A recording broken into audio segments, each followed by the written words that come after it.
Hello Sid, my name is Eduardo from Boss Motor. I'm presenting a personal video for you for this GT Tracer GT 2019. That's the pre-owned, has 7,285, and the serial number is on the bottom part that you need for insurance purposes.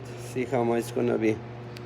I do have only one pre-owned available at this time, and it's very clean. Bike comes with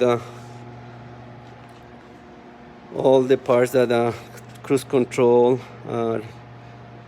traction control, heated grips, so it's full, and the windshield.